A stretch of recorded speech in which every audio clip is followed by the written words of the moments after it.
Good afternoon, everyone.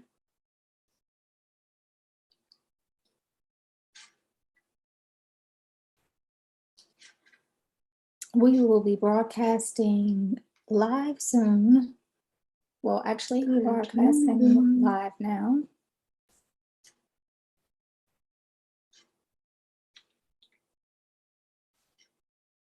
We will be broadcasting live soon. Well, actually, we're broadcasting live now.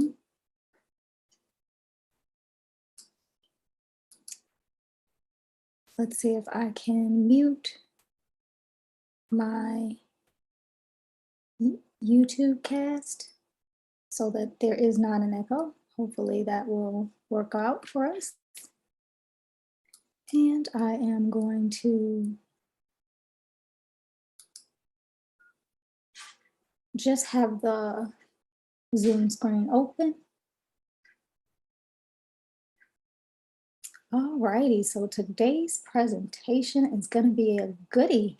This is a new workshop for us this year, and I am very excited to bring it to you.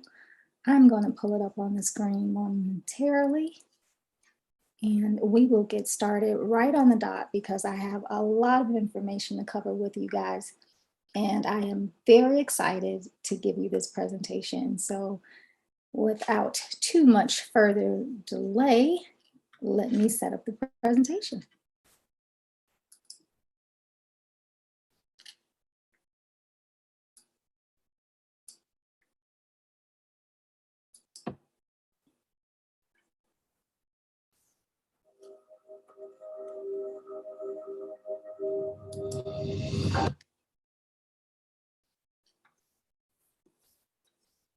Here's my Zoom. Let me connect my Zoom by sharing screen.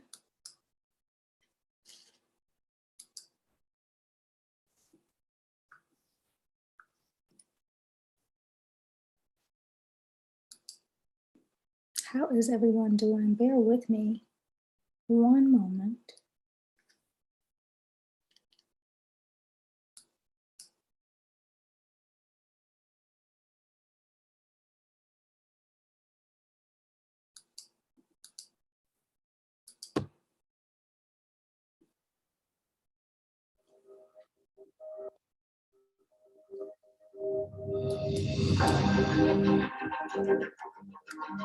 Hello, thank you for joining.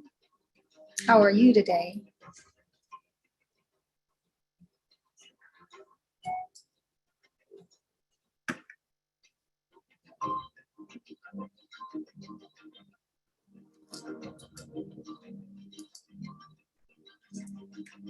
Hello, thank you for joining us today. If you all can do me a favor and sign in with your name and department into the chat that qualifies your attendance for being here.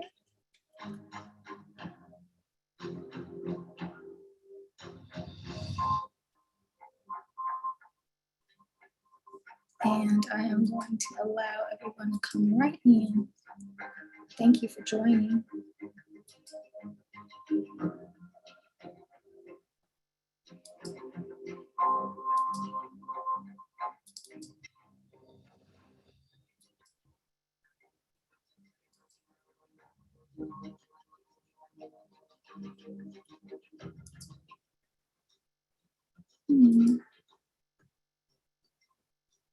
Got a couple more minutes and then we'll get started.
All right, welcome. It is 10:58, 1 minute to 11, and I am so excited to join you guys on this wonderful presentation called Revealing the Superhero Within.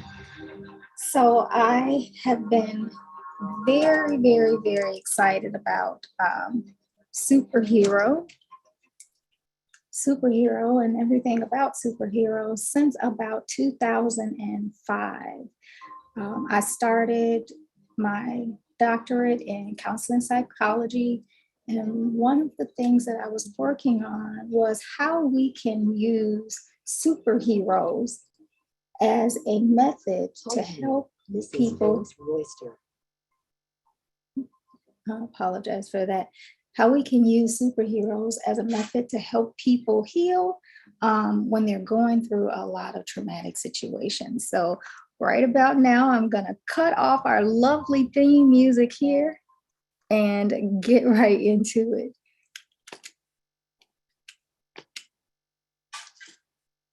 Okay, so today's workshop, you're going to find out how to use the strengths of your inner superhero to cope with the stresses of today.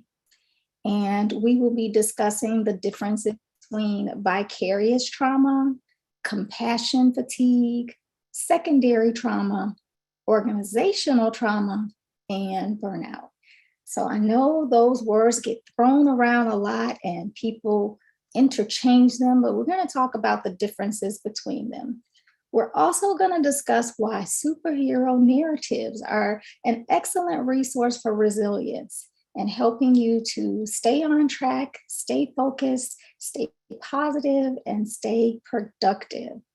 We're also going to introduce a framework to you that will help you learn more about your most important ally, and that's that superhero within. And then we're going to provide you with some resources to help you reveal who that superhero is within.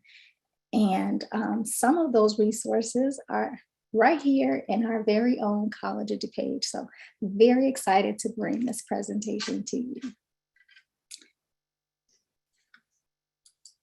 All righty, so first, a bit of good news.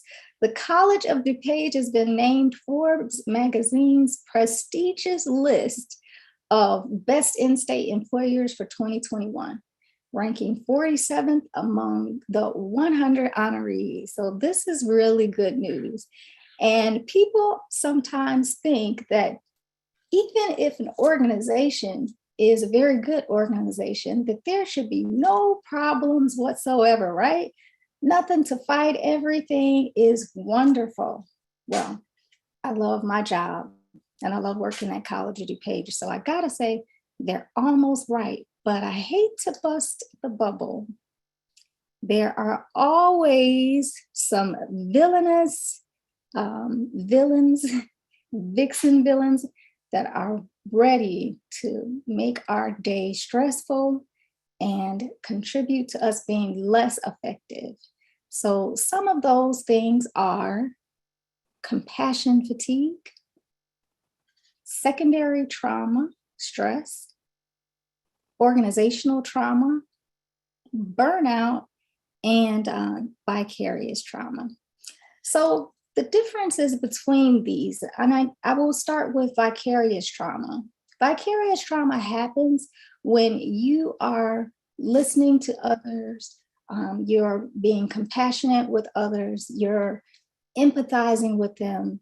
And because they have gone through some traumatic experiences, you start feeling very, very stressed over the symptoms that they are experiencing. So that's vicarious trauma. If vicarious trauma continues, then you can develop what's called secondary traumatic stress.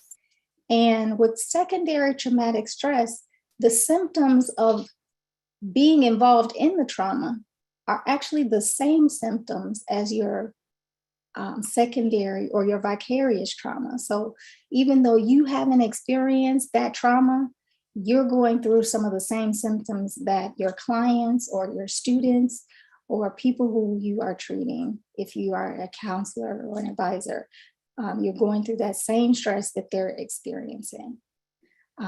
Because of this, you can develop compassion fatigue. And compassion fatigue happens when you've been in a situation of stress and anxiety for so long that it starts to wear on your compassion as an individual.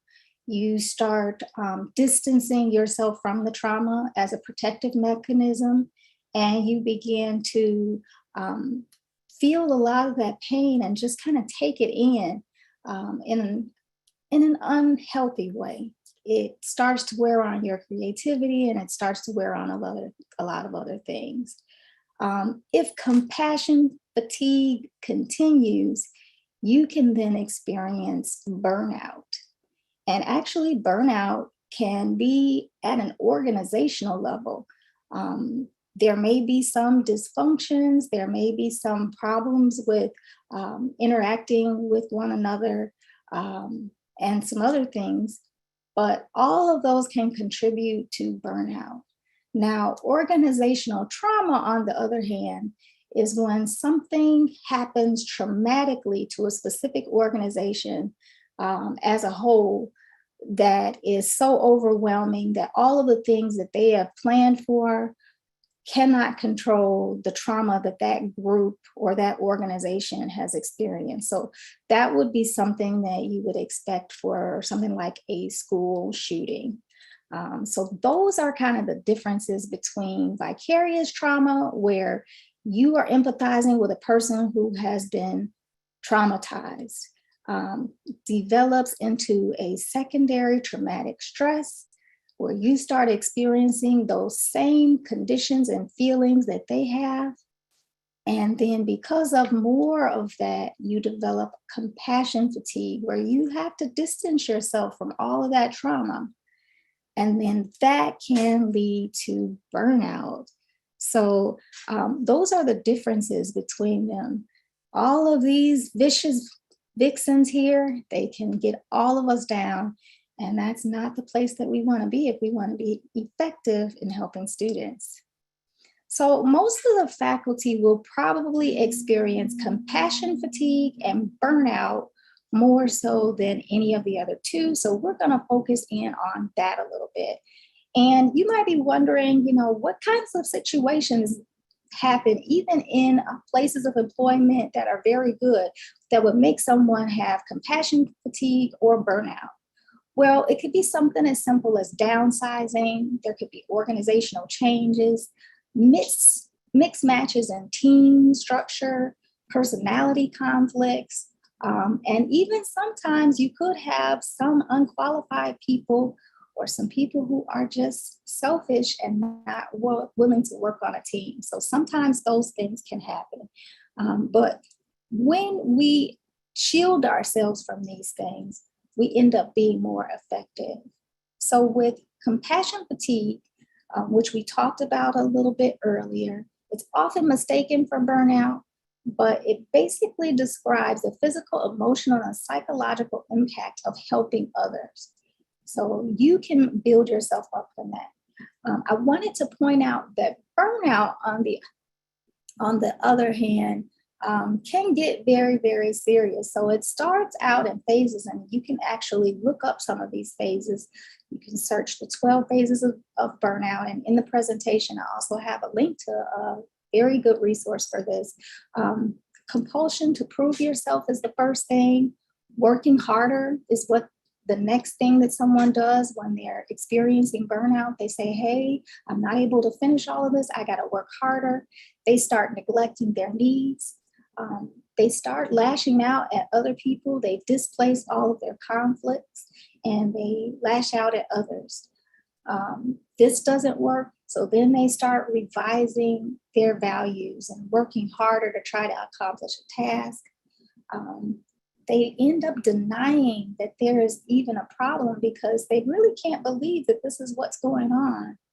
But then that causes them to withdraw, and then they start experiencing some behavioral changes themselves that other people start to notice. They begin to depersonalize. pushing away from others instead of reaching out when they really need help. And then they develop an inner emptiness that can lead to depression and then burnout syndrome. With burnout syndrome, that can be very serious, sometimes even leading to suicide. So these are some things that we want to catch ahead of time just to make sure we are not burning ourselves out.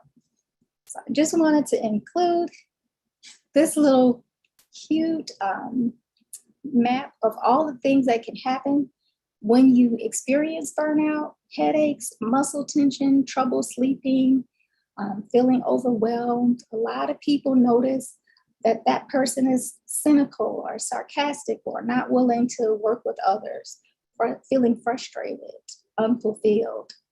You're burnt out when Sunday rolls around, and oh my goodness, you cannot think of what it's going to take to get you out of the bed on Monday morning. So all of those can leave you feeling depleted and irritable and not enjoying your job. I just wanted to show you a little more about compassion fatigue. Some of the symptoms are very, very similar. You can just add some of these to the ones that you experience with burnout, but things like hypervigilance, pervasive hopelessness, a lot of self-doubt as to whether or not you can really do the job that you love and want to do. You can feel overwhelmed. There's some poor self-care, appetite changes, anger, apathy, decreased intimacy, feeling overwhelmed. All of these things are what you might experience with some symptoms of compassion fatigue. Ooh, that's a long list, right? Well, what can we do about burnout and compassion fatigue? I know some of you already know the answers to these. A lot of us are very aware of what we need to do. So I want you to take a moment, if you can, in the chat, put down some ways that you can fight burnout and compassion fatigue. And I'll compare my list with yours. Let's see if we come up with some of the same things. I'm going to pull up the chat and give you guys a few minutes to take a look at it. Actually, let me pull this chat over here, and then I will just continue to my next slide. So here are some things that you can do. And of course, a lot of these are things that you already know. For example, you can access your support services. Here at College of DuPage, if you are a full-time faculty member or a staff member who does have access to benefits, you do have an employee assistance program that is based by Northwestern Medicine that can help you out with some of these challenges. If you happen to be an adjunct faculty or another staff member who does not have access to benefits, I understand, and you don't have maybe like a spouse's health insurance or partner's health insurance, please reach out to me and I can provide you with a list of resources for DuPage County. But here's a couple of other things. And some of you guys have mentioned mindfulness. Yeah, and that's in here. I put that same one down too. Mindfulness, meditation, and yoga. We have in our year of wellness several different mindfulness and meditation workshops that you can attend, as well as some that happen on a regular basis. So that's really good. Oh, and someone else put down taking a nice soaking bath. That is definitely one of my favorites. I do the whole ritual with the bath salt and everything. So I totally love that. We discussed that one last year in our workshop, Stress Relief for the Senses. So yes, I love that one. Number 2, get a mentor or become a mentor. When you can focus on someone else besides yourself, your body releases these hormones like serotonin and all of those endorphins that come up that help you to feel better about who you are and what you can do. So you sometimes need to remind yourself of that. Learn a new skill. We all have professional development funds that we can use to take classes. We can do that outside of the College of DuPage or even some classes inside the College of DuPage. And I'm going to share some with you that others in our department have shared with me in a minute. Some other creative things, because I know you know all of the regulars, right? You can create and share your own zine. Now, if you've never heard of a zine is like a mini magazine, like just about this big. Some of them are about this big, some of them are the size of the paper, but they're self-published and they basically tell whatever story the author wants to tell. Around Chicago, people self-publish these mini magazines and trade them with one another. And it's a really big thing. Chicago has a Zine Fest coming up May 14th, 2022. So if you'd like more information about zines, you can let me know. So far, I reached out to our Prairie Light Review, but I didn't get a chance to hear back from them.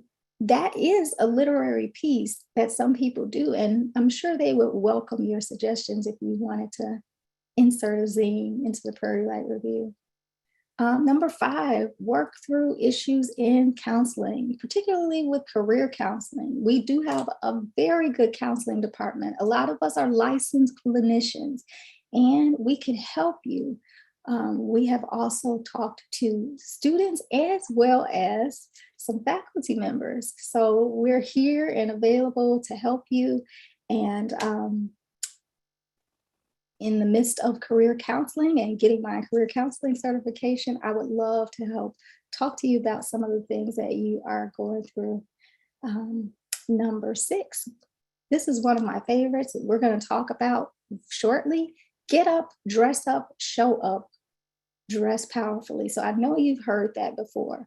When times are tough, sometimes it takes all you have, but there is something very powerful to getting up, dressing the part, and being present in whatever job that you have.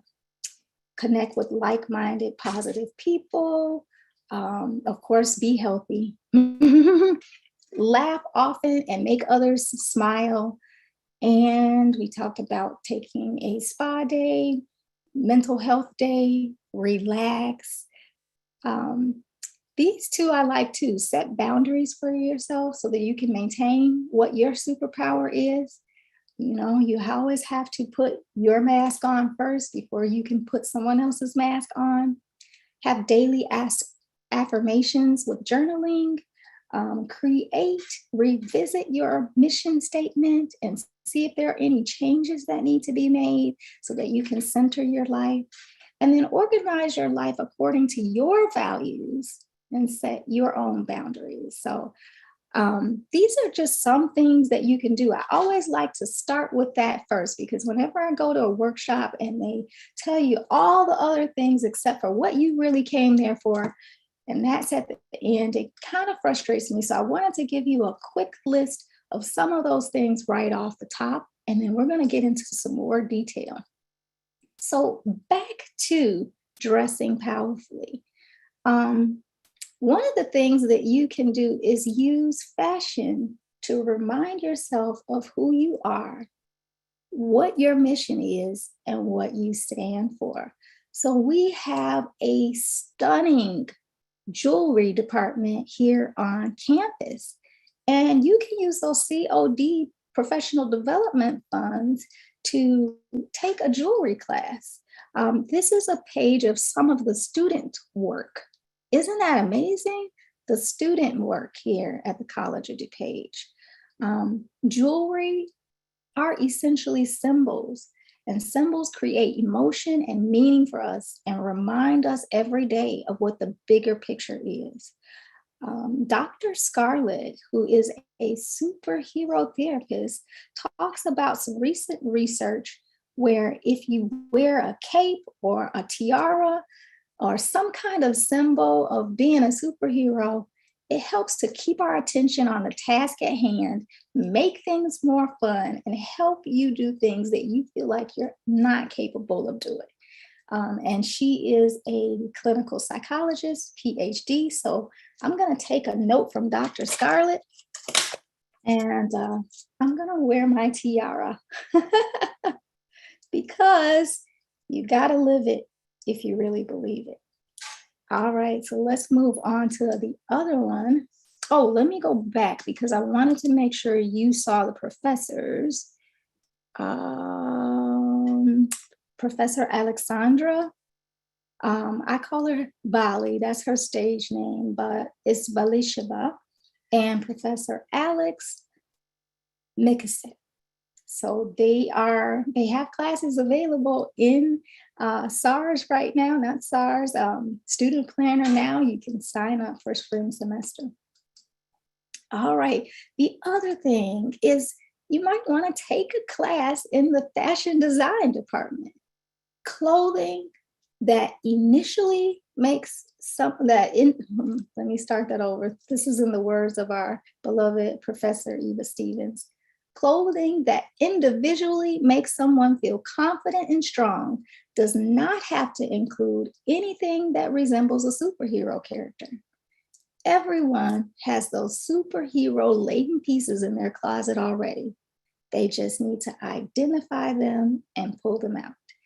And that could not be even more true. That is a perfect statement of how to use what you already have to strengthen you and to be resilient. They also provided a couple of other resources for us. Professor Cantata, can the clothes that you wear impact your self-confidence? This is a very good article.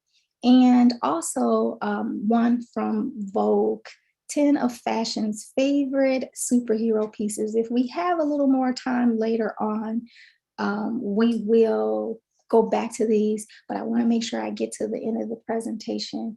And if you would like me to send you a copy of the presentation, I can do that as well. But let's go ahead and keep going because I want to make sure we get to everything.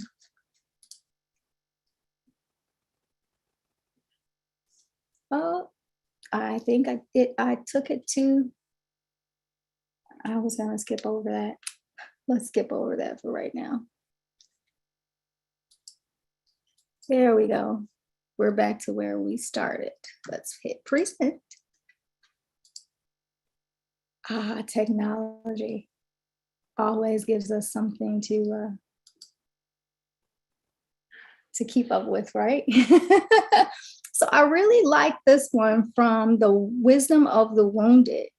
This is just another infographic that tells you some other things. Some of the things that I didn't mention that this person mentions, Dr. Arnold, is be grateful, be honest, and be flexible. So all of these things are things that you can also do to help with fighting against compassion fatigue and burnout. If you need help, definitely be honest and say that you need it. It's always good to keep a gratitude journal and keep track of what you're grateful for. Sometimes we have a lot to complain about, but when we think about what other people have, we might be very blessed, and thinking about that often helps you lift your spirits. And then be flexible. When things are out of your control, acknowledge that and move on.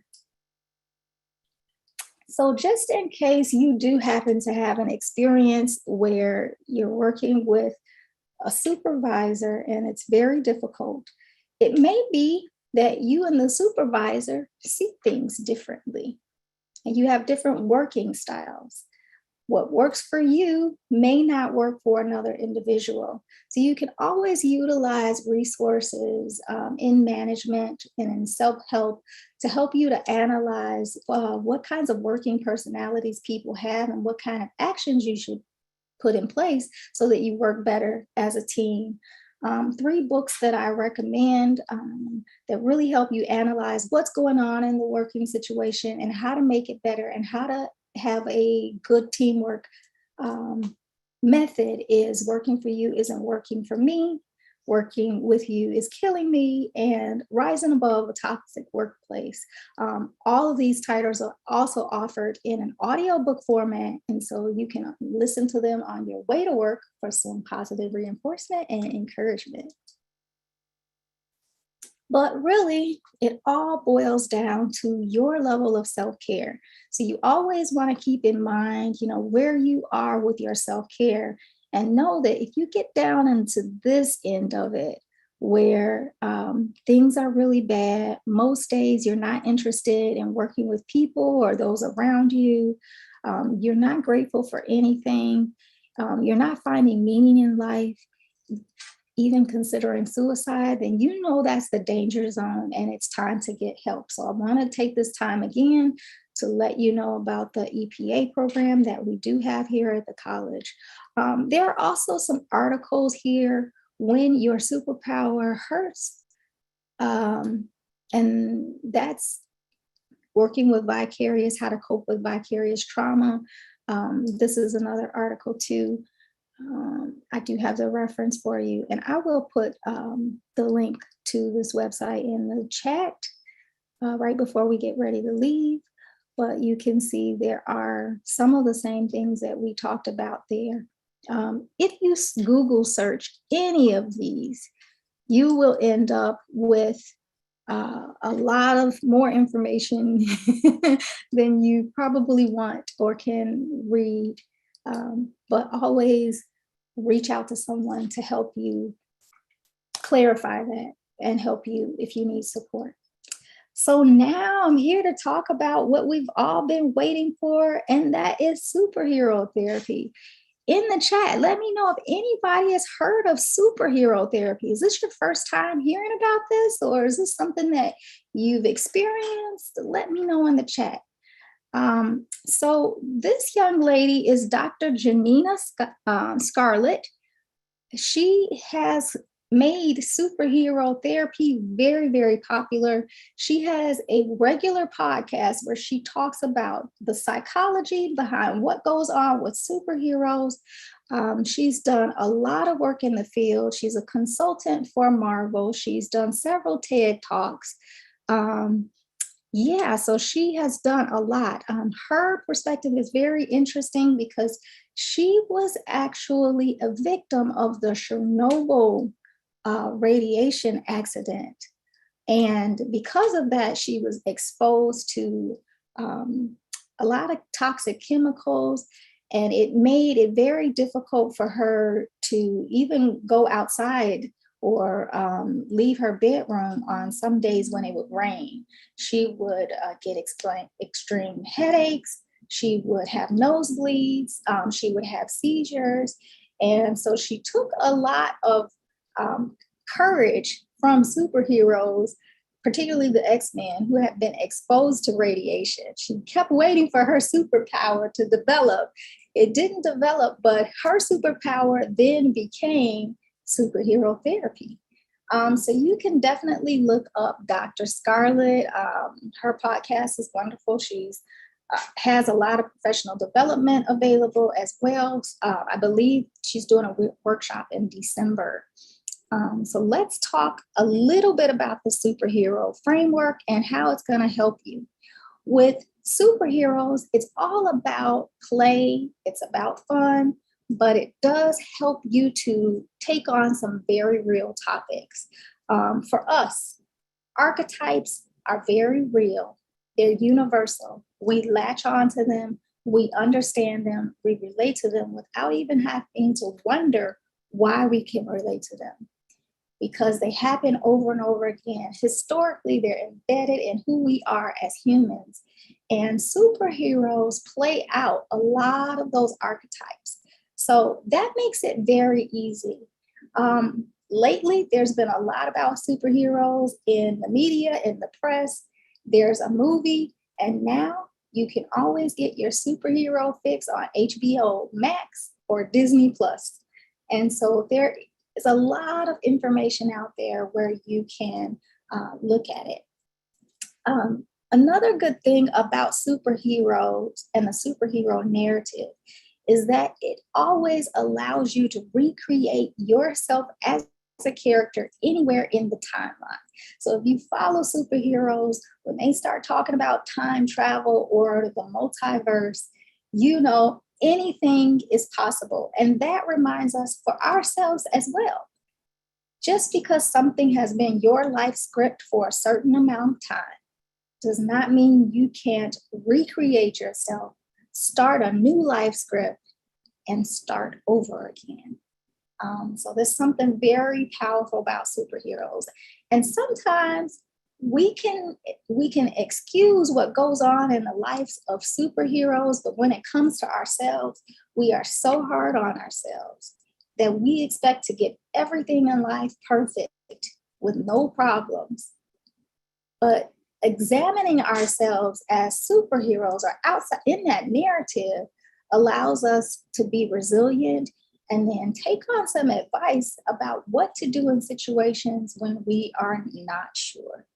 So there's tons of things that I could talk about superheroes. We don't have time for all of them today, but I do want you to put on your underoos with me and let's take a journey because we're going to do a visualization on superhero therapy. So let me get some of our mood music. Let's pull it back up. I want you to close your eyes and imagine your ideal day as a child who's going to spend time with their favorite superhero. You can hardly contain yourself. At first light, you jump up out of bed, you have a quick shower, and then you put on your favorite sidekick outfit. Visualize, what are you wearing? Did you pull on that color block tank over your head? Did you pull up those super tight leggings? Or did your skirt do a little sway as you turned and looked at yourself in the mirror? What were you wearing? Well, those boots you just added, they are the right touch. And you see that as you look at yourself in the reflection in the mirror. As you grab your cape, you flip it around your shoulders and walk towards your bedroom window. You look outside your bedroom window and it's your ideal weather. What does that day look like for you? What's your ideal weather? Is it bright and sunny? Is it slightly overcast and not too hot? Is there a cool breeze that blows through the trees?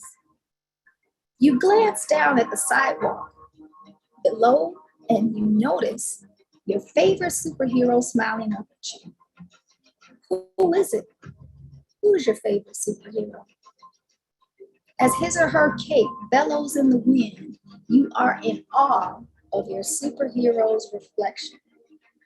You think they are the perfect example of what quality? What quality do you hope you'll someday have, just like your superhero? You shout, just a moment, and you rush downstairs to meet your superhero at the door.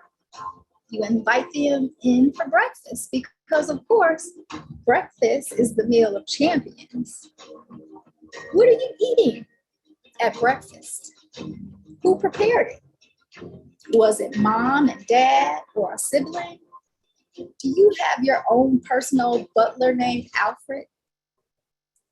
Or was it you who put 2 Pop-Tarts in the toaster and cooked 3 strips of bacon in the microwave? What was breakfast like with your superhero? You sit down to enjoy the breakfast, but your superhero wants to prepare you for what's going to happen today. You're going to fight your greatest nemesis. This is what has been bothering you the most these days. What is that problem that's been bothering you the most? Is it a schoolyard bully? Is it a nervous stutter that you have whenever you have to read aloud in class? Is it a fear of that math test? A fear of Mr. Long Division?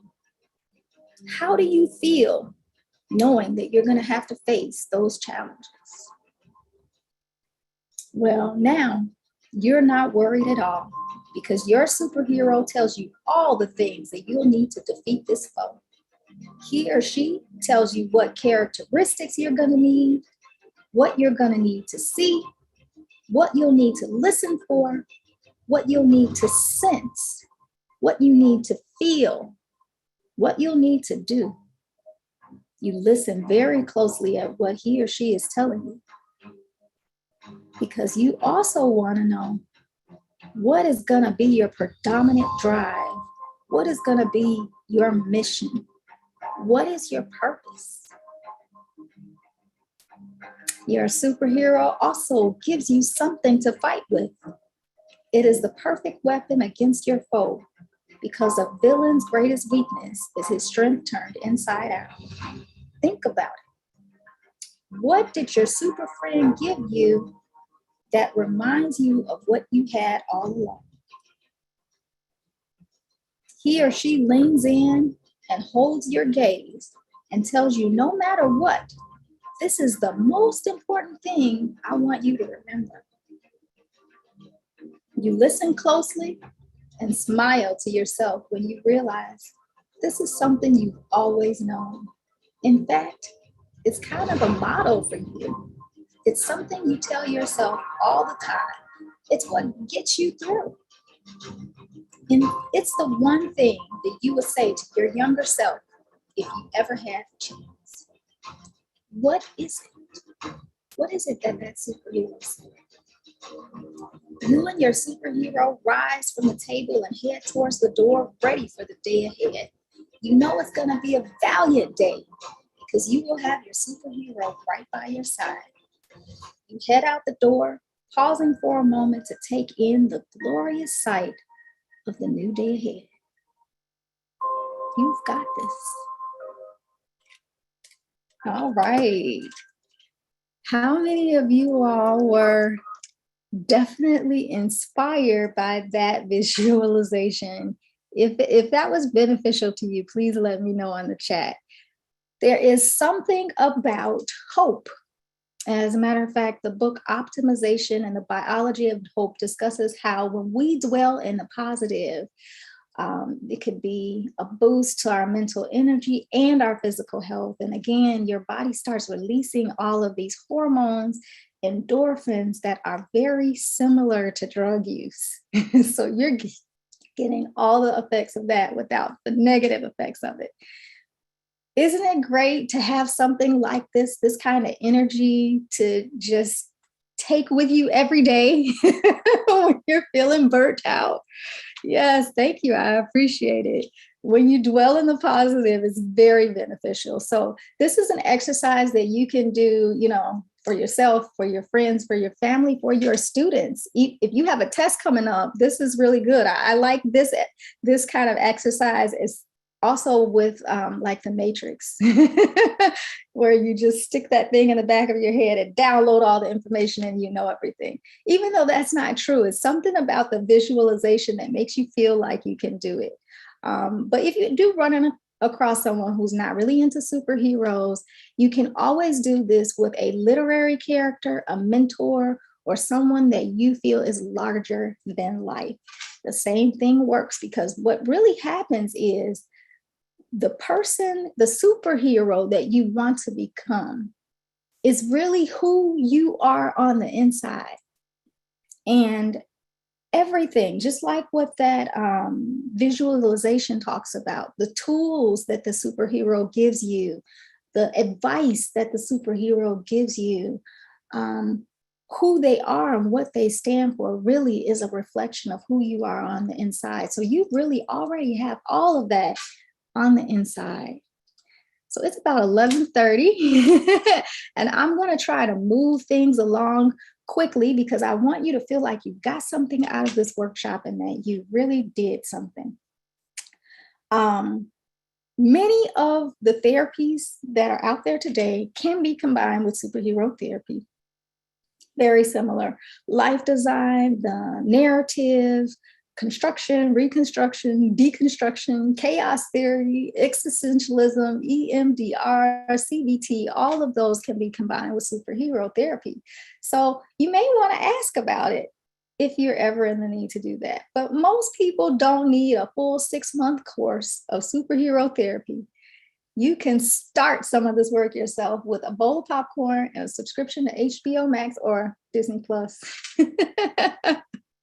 And start on some of this work yourself. There are other ways that you can find out more information about superheroes. The fans often do conventions. They have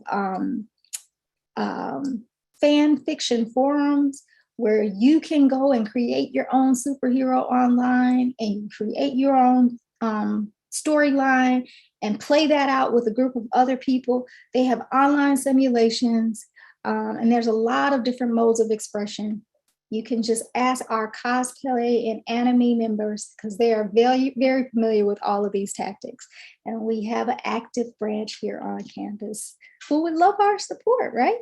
So that's one thing that you could do. But let's do this for ourselves, right?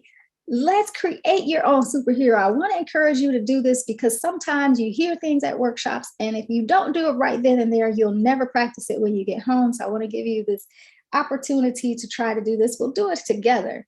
I want you to create your superhero storyline. The first sentences are going to be where you identify yourself and your secret identity. And we're going to talk a little more in detail about this coming up, but I did want to let you know what some of these things are so that as we're talking, you can be working it out. So, who are you? What is your secret identity? The secondary sentences are going to describe your purpose, your mission, and your powers. The tertiary sentences, those are going to describe your nemesis, the challenges you face, and who your teammates are. And then the concluding sentences, those are going to tell your secret weapon, your motto, or your mantra. And we talked about that a little bit before. So those are what we're going to be talking about. So just to give you like a really simple version of what this looks like, might say something like, "Good morning, my name is Wendy, and I have a secret to tell you. No one knows that I am also the superhero Wonder Wendy. My mission is to help others have a beautiful day. I have superpowers. My superpower is kindness. I fly around the city doing deeds for others. I clean up rubbish in the park every morning. I fly around and leave a rainbow in the sky so that when people wake up, they have something beautiful to look at. My quest began one day when a stranger showed me kindness by brightening my day with a flower. My mission is not always easy because I can only work in the mornings. I fight many villains such as litterbugs and the feared martial artist graffiti, but I am not alone in my fight. My friends, Marvelous Mary and Nighty Nate, join me too. I fight villains with my shining ray of light. Villains don't stand a chance because I'm Wonder Wendy, wonderful Wonder Wendy." So you can see how all of this, you can make it as lighthearted as you can, or even as serious as you want. A lot of the Marvel storylines this year have been really serious. If anybody has seen the Winter Soldier and the Falcon, some of that was, I had to take a breather watching some of that. So superhero therapy can get very deep, and I'm not taking light of it at all. It's been proven very effective with people who have experienced post-traumatic stress, especially our servicemen. Relate very well to superhero therapy. So it can be a very deep thing. I'm not making light of it at all. As I stated before, was something that I was studying for my doctorate. So I have a lot of respect for the industry, but it can be a lighthearted thing as well. So, with that being said, you can start writing, and I'm going to walk you through each step. Let me just check the chat and make sure no one has questions. If you have questions, please put them in there and then I can answer them. And if not, we'll keep on going. So, I'm going to get my notes here because I've got a couple of names that I want to make sure that I get right. I tried to make these generational. So many people are very familiar with the idea of having a superhero within or an alter ego, right? So who are you personally? And then who is your alter ego? Celebrities have made this a thing, not just recently, but before. So many celebrities have done it, whether they're in music industry or in TV. Martin Short was Jimmy Glick. Garth Brooks was Chris Gaines. Paul McCartney was the fireman. David Bowie was Ziggy Stardust. Prince was Camille. Then coming down to the modern day a little bit, Mark Wahlberg was Marky Mark. Jennifer Lopez was Lola. Janet Jackson was Damita Jo. And Beyonce is Sasha Fierce. So all of this is fun and lighthearted, but there are a lot of reasons why people form an alter ego. It protects them. Sometimes who we are in total, our whole being, is just too much for everyone. So sometimes we partition who we are until we can get into a safe space. There are many different sides to all of us, and there's nothing wrong with having one space where you react one way and another space where you react more appropriately somewhere else. Not saying that you would be disingenuine, because you're still you, but there's always a time and a place for everything. And sometimes that alter ego gives you the courage you need to stand up or step out or be creative or do something that you wouldn't normally do. I don't know if I have any fans out there of The Flash, but there's a character in The Flash, Killer Frost. Now, she actually is the alter ego, but the real life person is Caitlin Snow, and she's a brilliant doctor. But Killer Frost and Caitlin Snow have different personalities, even though they share the same body. It's very important to nurture all of us. Take time to nurture each part of you.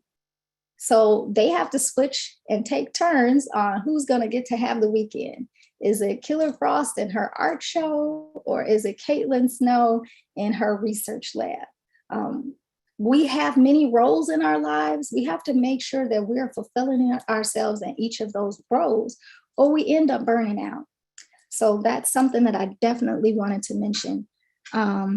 I have a lot of information that I won't go into, but these archetypes, they kind of give you a guide. I know a lot of people tend to say what would Jesus do? That kind of a guide. Some people who are not religious or may feel like Jesus, they fall a little too short for Jesus sometimes. They feel uncomfortable with that. Some of them are more comfortable with, what would my superhero do? But it is an ideal that you want to aspire to. And this helps us to stay clear with what our purpose is and stay clear with what our goals and our values are. And a lot of times this is automatic. You don't have to think much about it. You know automatically what to do. And so that gives you a little bit of comfort. I'm going to move on. Let's talk a little bit more about secret identities. So due to COVID, our secret identities are less secret, right? We've been forced to blend our lives. And I want you to think about the fact that who you are today may be different than who you were previously. Our values have changed. Our settings have changed a lot. So who you are now is different. do you need to look at your secret identity and see which parts of that is being nurtured and which parts are not. Sometimes our secret identities are our defense mechanisms to allow us to not be hurt by people who are not accepting of us. So these are there for a reason, and there's nothing wrong with having them as long as we keep them in balance. Your purpose and your mission. So sometimes your purpose is something you know, but sometimes your purpose is cultivated out of time, out of circumstance, out of happenstance. It's something that chooses you. There are a lot of exercises that you can do to write out your life's mission. And I would definitely suggest that. We used to do a lot of workshops in the counseling department. I used to on mission statements and how to develop those, but they're really helpful as guides. And sometimes you have one and you might need to revise it.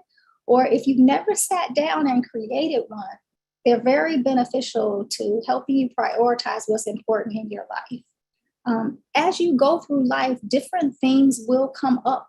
And you'll start to learn how you deal with certain circumstances on a regular basis once you start taking notice of how your actions line up with that purpose or that mission. So I think we might have mentioned this before, even if you have a villainous past or your superhero side is not the side that many get to see, you can still draw strength on that mission and start a new chapter. Comic books do it all the time. Superman is one way in volume 1 and another way in volume 2. You can always make a positive new start. And as a matter of fact, who the villain is often a matter of perspective, depending upon what circumstances that person has been in. So we always want to show empathy for other people. I'm going to move on in the interest of time, even though I could talk more about it. If you want to go over your values, who you are, what you're good at, you need help developing some of those things, make sure to reach out to me or any other counselor because we love that kind of stuff. All right, so let's move on to the origin story. Every superhero has an origin story. Was there something that happened to you, a powerful story in your life? This something solidified your belief systems. This something made you decide what your career was. This something made you cut certain people out of your life. This something made you sacrifice. Is there an origin story that you have? Some people, again, kind of face that. They know that right away. And other people, because of a traumatic situation, like let's say the Incredible Hulk, David Banner, because of that radiation, now it's very difficult for him to maintain his anger. And that's why he's the Hulk. Or you might be Superman, who's born with that kind of talent. So it happens to each of us differently, and we all have an origin story. Start fleshing that out, what your origin story is. A lot of us are really shy. We don't like to talk about ourselves. We get in an interview and, we don't really know what to say, but you probably have no problem talking about your superhero's origin story. So next time you need to do an elevator pitch or you're in an interview or you need to introduce yourself, introduce that superhero within and see how that works out for you. I'm sure you already know what to do. Let's move on past our origin story. Let's talk about powers and our kryptonite. So everybody knows what the weakness of Superman is. It is his kryptonite, and interesting enough, it's from his home planet. So really what ends up hurting us the most in most situations in life is what's most dear to us. So that's very, very, very easy to understand. Again, your powers may be something that you get accidentally or incidentally, but sometimes they are things that you've developed because you've been in certain situations. Oprah, Mother Teresa, Tyler Perry. A lot of people who have excelled in life have had certain circumstances happen, and that's what's made them powerful. So I'm going to skip ahead. We talked a little bit about villains and losses and battles and wins. The important thing is to think about these and learn where we've made our mistakes, and learn from them. Again, reflecting on the superhero or reflecting on your life through the superhero narrative makes these stand out. And it's very important to name these battles. The battle may be an internal battle, like perfectionism. The battle may be an external battle, like cancer. Name those battles so that when you face them, you dissect them, you tear them apart, and you make that part of your resilience strategy. Again, I could talk more and more about that, but we don't have time. I want to move on to teammates and sidekicks because nobody does this alone. No one does it alone. And if you feel like you are doing it alone, then maybe that's when you need to reach out to someone else. If you feel like no one's supporting you, maybe you need to become a mentor to someone else. That's going to give you the energy, the creativity, the motivation, and the drive to see your challenges through. And finally, your secret weapon. What is that secret weapon? Only you really know what that is, but I will give you a hint. The secret weapon is usually something that's very close to you. The villain, how you hurt the villain is turn his superpower inside out. And then how you relate to that is your secret weapon. Also, whatever your mantra is, that can help to center you. So for this one, it's be brave. But for me, and this is at the bottom of my emails, I always say, make it a great day and make every day count. So you have something that you always tell yourself that's going to get you through some of the tough times. And I have to just end the presentation and encourage you to name it and claim it. In the case of Serena Williams, she has been showing up everywhere in that DirecTV commercial. You guys have seen it.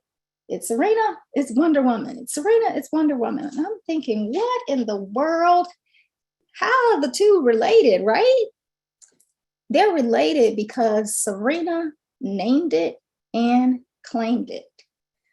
She started posting about how she felt like she was Superwoman, and people took notice of that. She knew that she wanted to be on the side of more representation. And this is Nubia. Nubia is actually not Superwoman, Wonder Woman. Nubia is actually one of the Wonder Women. There are several Wonder Women in the canon, but Nubia is one. And the same with Miss Martinez, who is the illustrator of this. They saw a change they wanted to make. They named it, they claimed it, and it became a reality. This is a new series that is being produced by DC Comics.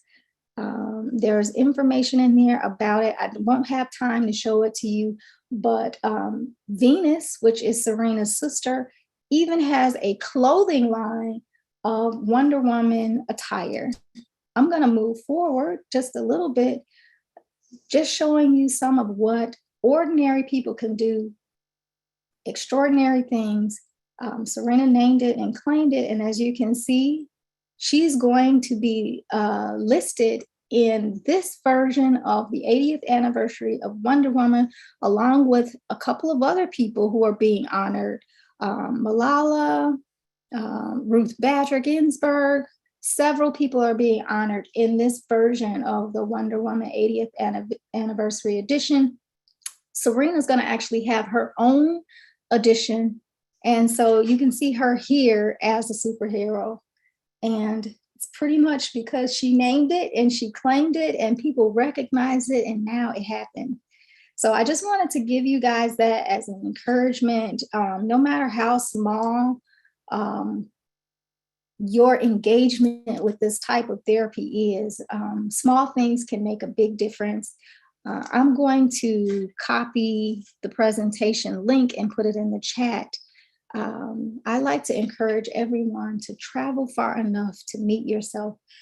Self-discovery is a journey and it's a process. And as you go through, you will find out that you have so much very important things to give and to share with others that you cannot let burnout, compassion fatigue, vicarious trauma, you cannot let those villainous vixens get you down. So I hope you guys have enjoyed this presentation. Again, I'd love to continue to do all of this, but I want to be knowledgeable of your time, and it is 12 o'clock. Let me get that link for you. Let's get out of here, and I'll let you hear some more superhero music as I get that link. If there are any questions, please put them in the chat.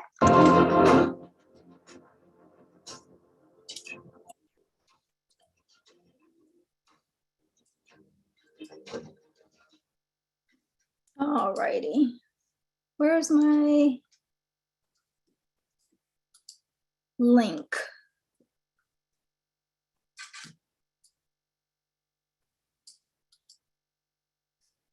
Copy and paste. There you go. Let's make that to everyone. All right, that's the link to the presentation. I hope you all enjoyed it. I'm checking the chat to see if I have any messages for people who were who had questions. No questions. Oh, thank you so much, Ms. Maxwell. I appreciate it. I hope everybody enjoyed it. I'm such a ham. I really enjoy getting into this, but it's very beneficial work.